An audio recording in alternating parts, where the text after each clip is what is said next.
ପ୍ରାୟତଃ ଅଧିକାଂଶ ଲୋକଙ୍କ ଘରେ ପାରା ରହିଥାନ୍ତି। ଘରେ ପାରା ରହିବା ଶୁଭ ନା ଅଶୁଭ ଆସନ୍ତୁ ଜାଣିବା। ସେହିପରି ପାରା ଅଣ୍ଡା ଦେଲେ କ'ଣ ଘଟେ ଆସନ୍ତୁ ଜାଣିବା।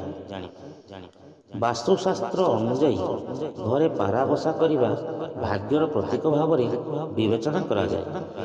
ତେଣୁ ପକ୍ଷୀମାନଙ୍କର ବସା କେବେ ବି ଭାଙ୍ଗିବା ଉଚିତ ନୁହେଁ। ଜ୍ୟୋତିଷ ଶାସ୍ତ୍ର ଅନୁସାରେ ପାରାକୁ ଅତ୍ୟନ୍ତ ଶୁଭ ମାନାଯାଇଛି। ଯଦି ଆପଣଙ୍କ ଘରକୁ ପାରା ଆସି ତାର ପର ଛାଡ଼ିଯାଏ ତାହେଲେ ଏହା ଆପଣଙ୍କ ପାଇଁ ଅତ୍ୟନ୍ତ ଶୁଭ। ଏହାକୁ ଆପଣ ଗୋଟିଏ ଲାଲ କପଡ଼ାରେ ରଖି ରକ୍ଷା ସୂତ୍ରରେ ବାନ୍ଧି ଦିଅନ୍ତୁ। ତାପରେ ଏହାକୁ ନିଜ ଧନ ଭଣ୍ଡାର ଘରେ ରଖିଦିଅନ୍ତୁ। ଏହି ଉପାୟ କରିବା ଦ୍ୱାରା ଆପଣଙ୍କର କେବେ ବି ଅର୍ଥର ଅଭାବ ରହିବ ନାହିଁ। ଯଦି ଆପଣ ଋଣରୁ ମୁକ୍ତି ପାଇବା ପାଇଁ ଚାହୁଁଛନ୍ତି ତାହେଲେ ପାରାର ପର 3ଟି ଆଣନ୍ତୁ। ଏଗୁଡ଼ିକୁ ଘରର 3 କୋଣରେ ରଖିଦିଅନ୍ତୁ। ଏଭଳି କରିବା ଦ୍ୱାରା ଆପଣ ଖୁବ୍ ଶୀଘ୍ର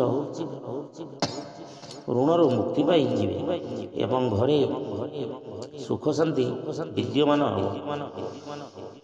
କହିବାକୁ ଗଲେ ପାରା ଶାନ୍ତିର ପ୍ରତୀକ। ଯଦି ଆପଣ ଘରେ ପାରା ରଖିଛନ୍ତି ତାହେଲେ ଛାତ ଉପରେ କେବେ ବି ଦାନା ଦିଅନ୍ତୁ ନାହିଁ। ଏହା ଆପଣଙ୍କ ପରିବାର ପାଇଁ ଅତ୍ୟନ୍ତ କ୍ଷତିକାରକ ସାବ୍ୟସ୍ତ ହୋଇପାରେ। ସେହିପରି ଘରେ ପାରା ଅଣ୍ଡା ଦେବା ଶୁଭ ନା ଅଶୁଭ ବୋଲି ସମସ୍ତେ ଜାଣିବାକୁ ଚାହାନ୍ତି। ବାସ୍ତୁଶାସ୍ତ୍ର ଅନୁଯାୟୀ ଘରକୁ ପାରା ଆସି ବସା ବାନ୍ଧିବା ଦ୍ୱାରା ଶୁଭ ସଂକେତ ମିଳିଥାଏ। କିନ୍ତୁ ପରିବେଶବିତ୍ ମାନଙ୍କ ହିସାବରେ ଯେ ଘରେ ପାରା ବସା ଆପଣଙ୍କ ଜୀବନରେ ବିପର୍ଯ୍ୟୟ ଆଣିପାରେ। କୁହାଯାଇଛି କି ଘରେ ପାରା ଅଣ୍ଡା ଦେବା ଦ୍ୱାରା ଅତ୍ୟନ୍ତ ଅଶୁଭ ହୋଇଥାଏ।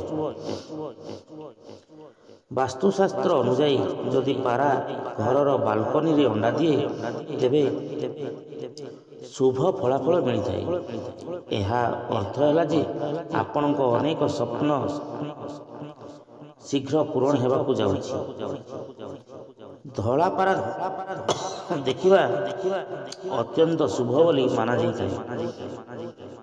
ତେଣୁ ଆସନ୍ତୁ ସମସ୍ତେ ଆମେ ଧଳା ପାରା ରଖିବା ଏବଂ ଧଳା ପାରା ଦେଖି ଆମେ ଯେଉଁ ସ୍ଥାନକୁ ଯିବା ନିଶ୍ଚିତ ତାହା ଆମର ଶୁଭ ହୋଇପାରିବ।